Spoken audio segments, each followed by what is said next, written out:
Baby Cassandra. This meeting is being recorded. There it is. There it is. So, Denise, real quick, because I won't really talk about your accolades because other than I think either the bio we pulled up or saw, I really wasn't that aware. I can tell you what I was aware of is your presence online. It's something that we're working in our camp to be better at. But even though I don't think we've had the pleasure of working together in your industry, when I think of someone that has real influence, you're the one who came to mind, which I think is crazy. Again, that we haven't had the pleasure. I don't even know if we've even met in person, but I think again, it just that goes to the power of presence in social media and influence. And so I am just blessed that you honored my request when we reached out, because I've never had a lender on, and I just thought it was time that we hear a word from someone who's also in the trenches with us, and to gain your perspective. So without further ado, it's on you. Thank you. Thank you. I really appreciate y'all's time. I feel like people's attention and their time is so meaningful, especially in this crazy world that we're in right now. So thank you guys for investing 30 minutes of your day with me. Yes, my name is Denise. Nobody knows my name really because I go by the Mortgage Nerd. I'm going to give you a 2-minute introduction into me and why I do what I do, because I know that's not what you're here for. I'm going to be answering a lot of things about the market, where I think the market's headed, where I think home prices are headed. I'm going to speak a lot about DFW because that's where I sit. I know that there may be some of you guys nationwide. But to give a little introduction about myself, I was raised by a single dad, and he lived in his house for 26 years. My twin sister and I were seniors in high school, came home one day from school, and all of our belongings were on the front yard. And the reality is that he should have been nearing paying off his home, but unfortunately, he made some bad financial decisions, didn't really have any financial people in his camp to help him navigate those decisions, and we lost our house. And so at that age, I felt so much shame and embarrassment. I was angry at my dad. And that's really what I've learned today after hours of therapy. But what I learned today is what really fueled my passion into helping homeowners build wealth with real estate through a strategic way. And I felt like if I could learn how to make money, then I would provide a safety and security for myself, but also help people never have to feel what I felt growing up as a kid. And so that's what I did. And when I graduated college, best university in Texas, Texas A&M, shout out to the Aggies, paid for it myself, didn't finance anything. But I dipped my toe in the water, became a financial advisor. All that's to say, as a financial advisor, I learned that there's professionals out there that help you manage your assets, which is fantastic. But I think there's an American problem that we have in this country, and it's our debts. There's not really a whole lot of professionals out there that help people manage their debts, probably because there's not a lot of money in it. But I realized as a financial advisor that I could make a more meaningful impact to consumers, to families, as a mortgage professional, because as a mortgage professional, we see people completely naked. We see their assets, we see their income, we see their debts.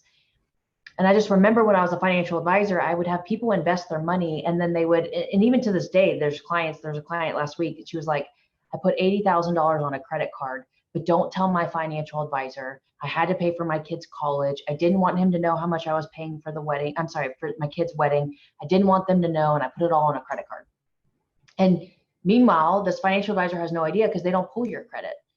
And so that in 2012 was when I got licensed. I left JP Morgan Chase. I came in on my own, and it's been my mission to basically disrupt the mortgage industry and say, as a professional, yes, I'm going to help you get pre-qualified, I'm going to give you the letter. We're going to write the loan. We're going to close. We're going to provide great service, great rates. But I'm going to be a disruptor in the sense of I'm going to marry a financial strategy with a mortgage strategy and run my business like a financial practice. And so that is what I'd say is the biggest difference with myself and the team. It's how I've built my business. We follow up with people after closing just like a financial advisor would. We have monthly equity reports. I personally do annual asset reviews. And for the real estate agents on this call, I really feel like that is the direction of where both of our industries are heading now. You have to be an advisor. You have to be a student of the data, especially in 2022 when there's so much chaos and there's so much panic right now. We can provide clarity and be the calm in the chaos if we can present data in a way that a consumer can actually understand it, which means a 4-year-old can understand it, especially in the mortgage space. Like, you can't say things like, oh, your loan to value is this and your debt to income ratio is this. People don't know what the heck you're talking about. People don't know what you mean by there's a 2-month inventory. What does that mean? We don't know what, I know that if there's less than 3 months, that means it's still a seller's market. And I know that means that we would sell everything, but sometimes I see people go on social or they're actually having coffee conversations with clients and they say, yep, oh, but we're fine because we're in a 2-month inventory. What does that mean? So I'm a student.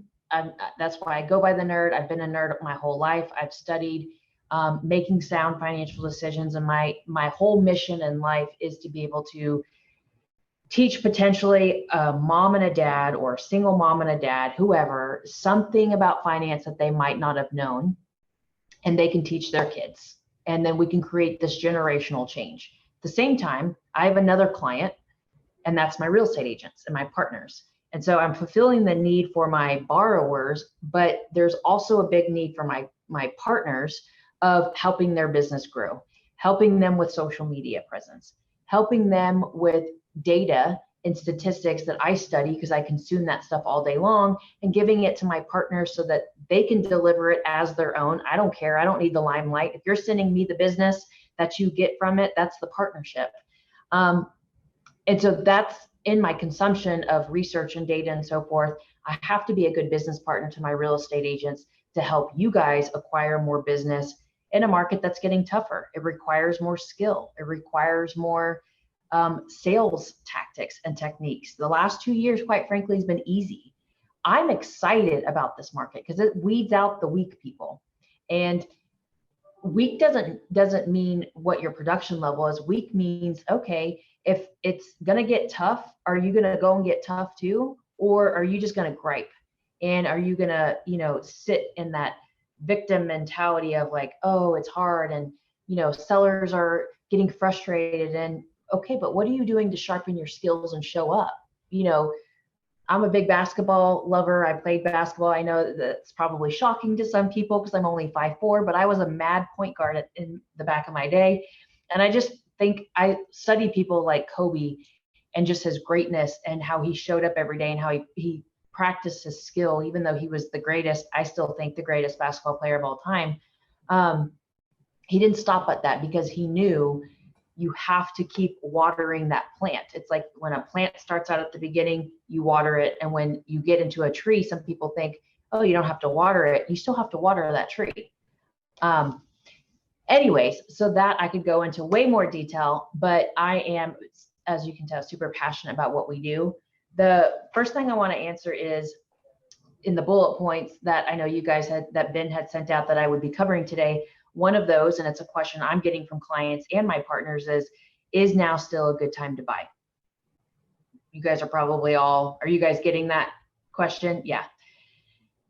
And so to me, the more that we can make it super simple in answering that, and knowing that when a client asks us this, we can't be naive to the fact that they think that we're going to say, yes, it's now a good time. Yes, it's a good time to buy and sell. You have to be aware enough to know that your consumers, no matter how close they are, even if they're family members, there's a part of them that's thinking that you're saying yes because you have a paycheck to be made. Like, that's real. And so when consumers ask me this, I just flat out say, I'm not going to answer this based on the influence of making a commission check. I'm going to answer this super factual, because to me, in finance, we deal with facts and we deal with numbers. We don't deal with emotions or dollars and cents. So I want to answer this to you, and it really comes down to two things. It comes down to demand, and it comes down to supply or inventory. And so let's unpack that to see where we think the market's headed. And when I do that, I first say, let's talk about demand. So a sales tactic is isolate and overcome. Let's isolate the demand component. And I'm going to speak specifically to DFW. So the demand here in DFW is still extremely high. Every 3 minutes and 20 seconds, there's somebody moving to DFW. 3 minutes and 2 seconds of every day, someone is moving to DFW. That doesn't count the demand of buying and selling that's already built into our DFW market. On the other side of that, I've got a chart that I can send you guys, and there are the millennials is the largest generation that we have seen since the baby boomers. So baby boomers used to be the largest, but the millennials, there were 20 million more births in the millennial generation than there was the baby boomer generation. So with that, you have 20 million more crimes to be held. You have 20 more first-time jobs that people are trying to go after, 20 million more first-time houses that people are going after. We are entering a time where it just so happens that this is our largest generation entering the market while baby boomers are living longer than they've ever lived. And so we used to have those baby boomers dying off, that sounds horrible, dying off that would create some inventory. We're not having that as much anymore. We used to have, when the old first-time home buyers took their second home, their families grew, they would sell their house, but more and more we've seen with statistics show that people are keeping that first house as a rental versus selling it. And so in combination of, we've still got a lot of demand just simply because of the number of births, we have a shortage of supply because after the housing crash, builders stopped building as much, baby boomers are living longer, and more people are keeping their real estate as rental properties than they are selling them. And so in DFW, do I think that home prices are going to go down? No. I mean, every economist in America is saying no, but to be fair, every economist in the world got it wrong a year ago because they were predicting rates to be at a certain point and all their predictions, just to be fair and call a spade, like the smartest people in the room that get paid six figures to study these analytics, they all got it wrong a year ago. So I'm very careful to say I could get it wrong, but if we purely just look at supply and demand, which is what's been driving home prices up, yes, in the last 2 years, it drove them up like crazy. Has the higher interest rates that the Feds have been doing slowed demand down? Absolutely. But that doesn't mean that the house that you bought 5 years ago for $350,000, when you go to sell it today, it doesn't mean that you're selling that house for less than what you paid for, because you bought that house 5 years ago.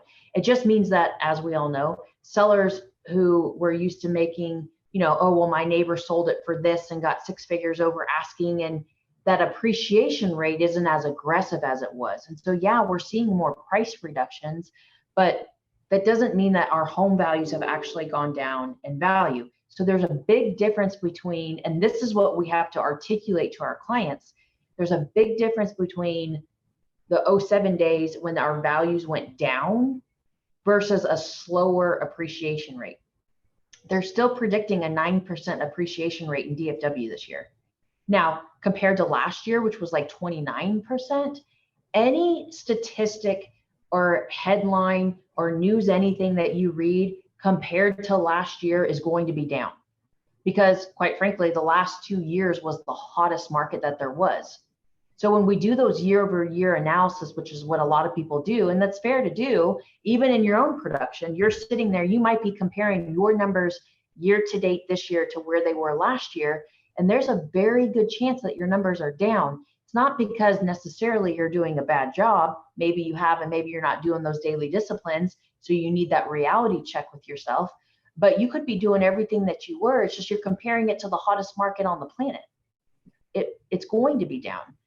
And so it's just important that there's going to be news headlines, which is what consumers pay attention to. And a lot of it's going to be fear-based, like sales are down, prices are down. And I just would caution you to do your own research and do your own analytics. And that's the next segue that I want to get into is, are sales down compared to what? I had a real estate agent pull up Netris, and he pulled up the number of home sales like this month compared to where we were in 2021. And yeah, that number was down. But if you looked at it at 2019 and 2018, it was right in line.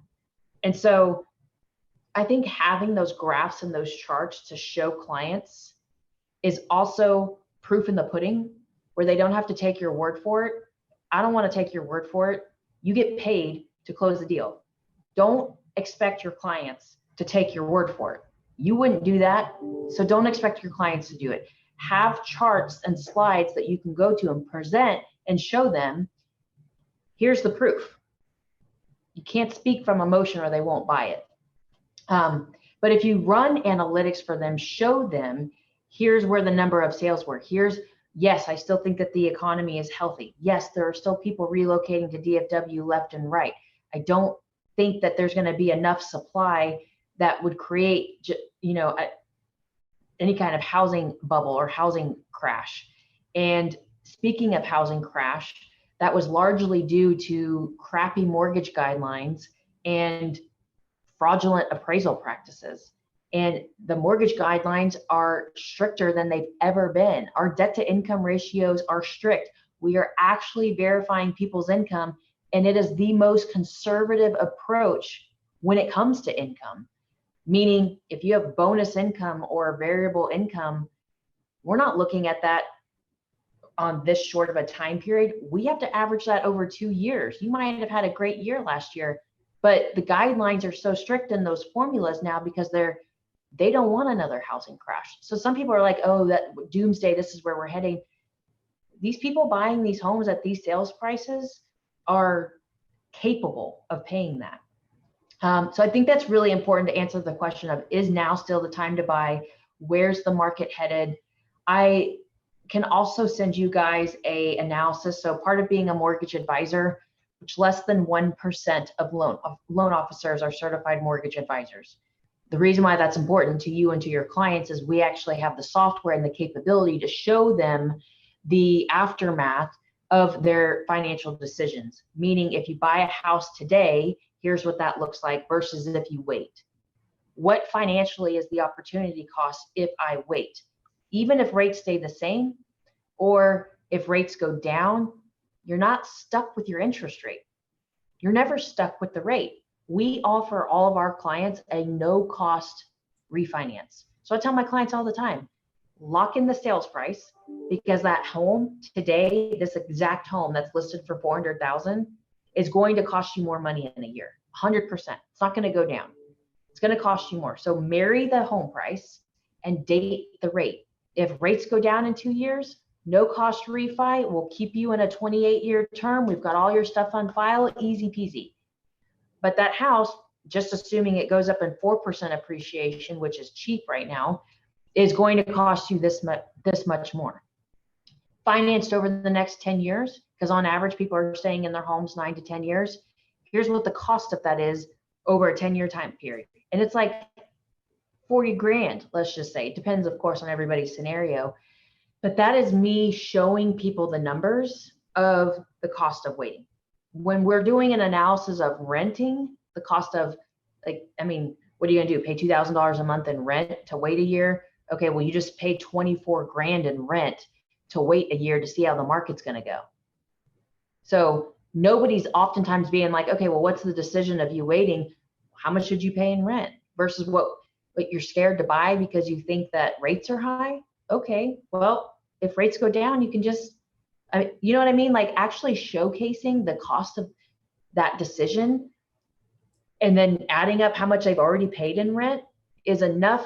I'm instilling pain is what I'm doing, because people are motivated by either pain or pleasure. We know that. So I'm instilling pain to be like, hold up, you've just paid 96 grand in 5 years in rent. and you're telling me that you're worried about losing money, pause and let that sink in. Because last time I checked, people don't buy homes to live in it for a year. Like, unless you're an investor and you're going to flip. I don't know when real estate became short-term investing. Like, everything I'm seeing online, I'm like, since when did we buy homes to live in them for a year or two? That's like rare. It happens, sure, but it's rare. Most people buy a home as a medium to long-term investment. So if you're worried about losing money, let's have a deeper conversation about that and actually put pen to paper and see which option is going to lose money more. But you got to be working with a mortgage advisor that can equip you, real estate agent, with the ability to do that. You see what I'm saying? If you don't have a partner that thinks like that, it's funny, I've got this in my, I tell people, like, getting a mortgage is a Rubik's Cube. You're not working with a nerd that knows how to put this thing together in under 60 seconds. You're not working with the right partner. Because you've got to be able to provide good service. You've got to be able to close on time. We have great loan programs. We can close loans in 2 weeks. Like, that's a given in this market. You need a strategist that's going to equip you with the data so that you can help clients make a good financial decision, which will ultimately help you close more deals. We're running up on 8 minutes, so I don't want to take all of the time. So I'm sure there's a couple of minutes that you guys will want to ask questions. The last bullet point that I promised you guys that I would talk about is mortgage rates and where I think mortgage rates are headed. Here's what I'll caution with you guys. Every Friday, I post a update on where rates are. It's so tough to follow the headlines, just like I've been saying with mortgage rates. I just actually uploaded a August market report, and you guys can screenshot a lot of the charts. It's a lot about what I'm talking today. Be happy to provide you with the information. It's on my website. Just go to themortgagenerd.com and click view rates. You'll see my August market report. But last week alone, we saw a candlestick on our charts that was really down on Wednesday. It was like, woohoo, rates got way better. They're, down to the high 4s, low 5s. And by the time that news spread like wildfire, we woke up on Thursday and the rates, literally what just happened the day before, the rates shot back up. So all of our clients are contacting us and they're like, hey, Denise, I heard rates dropped. And you're like, okay, it dropped for 2 hours and 40 minutes. And the headlines put it all over the place. And now here we are Thursday and the rates are back up. And it's not as sexy to say it's for 2 hours, but now rates are back up. And then literally on Friday, they went back down. It was like up, down, up. Rates they don't normally behave like that. They're not normally that, I call it bipolar. I can say that because my mom is bipolar. So they're not normally bipolar like that, but this year they have been. And so it is hard to predict. Your clients are going to see headlines and then they're going to get their rate locked in, let's say with their lender. And you're going to naturally hear, whether it's me or anybody else, griping about rates more than you ever have before. And that is where you, in return, as a business partner, just need to help sell that your lender, if you believe this in your heart, is providing them with the best rate and to make sure that they're having those conversations with them, because you yourself can't fall for these headlines either. Even though we want to, we would love for them to get better. I tell buyers, higher interest rates is the best thing that ever happened to buyers this year. And that's a great video to post on social media. Why higher mortgage rates is the best news for buyers this year. You know why? It took buyers out of the market, especially in this Plano Frisco area. Like, it was bananas. The stuff that people were doing, $100,000 over list, full appraisal waiver, no option period or financing period. Like, buyer, do you want that? Did you want to play in that game? Because I don't want to play in that game. So these rates increasing has actually balanced out the market, and it's a good thing. And if you look at the prior decades, I've got a screenshot of this on my Instagram. In the 1970s, the rates for the average rate was 12%. And then the 80s, it was 8.5%. And then the 90s, it was like 6.5%. The only time rates have been in the last 5 decades under 5% was this most recent decade. And that's because the feds were keeping the rates artificially low to recover from the housing market. So if we actually study past recessions and past decades of rates, are rates high at 5.5, or are they just back to normal? So are you going to wait for rates to possibly get that low again when we know it's a known thing that feds were buying a ton of mortgage bonds to keep the housing market afloat? Like, I don't know if we'll ever see rates in the 2s or low 3s again. So, I mean, you can try and time the market, but if anybody could time the market, it would be done by now. You know, Warren Buffett would tell us the secret and we would all be able to time the market. So I know we've got 4 minutes remaining. I hope I addressed all the bullet points. Before we wrap up, Ben, do you have any questions for me? Anybody have any questions for me I can answer? Again, I don't, but someone might want to chime in. Denise, I appreciate you sharing the information, because this has been probably the most educational community group that we've had. And I think, and that was the excitement for me in bringing you on, is because I think, you know, we all need to be equipped with the latest information so that we can share it with our audience and really help keep them informed and educated. And so I really appreciate it. And I'm sure we'll be reaching out. Like I said, I see your stuff, and we basically keep a log of folks that are on. And so Christina will probably be reaching out. And if there's some information we can share, or again, you gave your website to go on, I think, what, themortgagenerd.com, is that it? Yeah. And I'm sure there's great information there that we can share with, you know, with our clients. So anybody real quick have anything they need to chime in on, or a question? Bobby, I'm seeing that head rattle. I hear it, man. I hear it, right? Catherine, you're good? Are you good? Fantastic.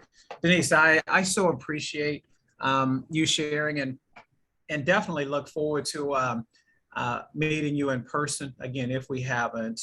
Again, I've been doing this for so long. I've met so many people, but I don't think we've had the pleasure. And so now it's on my list so that we do. Good. And you never know. I think there's an opportunity out here that hopefully we can, you know, we can serve a client's need. And so, guys, again, I appreciate you. The audience today was a little lower than normal, and I think it's crazy because the education is what we need. And isn't that right, Steve? The education is what we need. And then the audience was lower today than it normally is. And it shows me that sometimes folks tend to shy away when, you know, when their toes might get stepped on, right? It's like, ooh, I'm not sure if that's what I want to hear, but no, that's what you needed to hear today. So I appreciate you sharing. Regardless, I got some nuggets from it, and I mean some of the things that I wrote down. I'm sitting here going, yeah, I'm clearly going to be sharing some of this information probably today or tomorrow. So again, I appreciate you, Denise. If there's anything, again, I know we were not on your radar. Hopefully we are now. And if there's anything I can do to serve you, please don't hesitate like you've served me today. And I'm not bashful about reaching out at all. So if nothing else, yeah, I was about to interrupt you.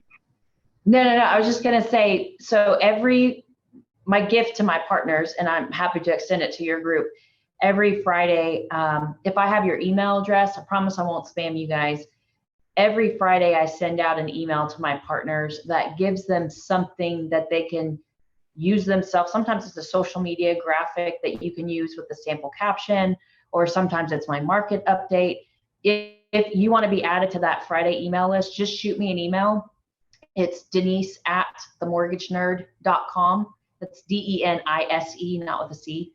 But I'll add you to that for you guys. And then the other link, if you go to www.allnerdinfo.com, it's got just super easy links where you can easily click my market update, my website, my client reviews, our buy now, sell after loan program. So it's our loan program that allows people to make offers non-contingent And so just, it's a little bit easier than going to someone's website and trying to fish for all that information. But yeah, just email me if you want to be added to that list. That's the All Nerd info is easy to share with clients. They can schedule phone consults. You can check rates, check our client reviews. But thank you guys for your time. It's a gift and an honor, and I appreciate you having me. Thank you again. Guys, be sure and join in next week when, again, I'll bring the meat next week. So, and again, thanks for today, Denise. I appreciate you again, and I will definitely catch you soon. So be well.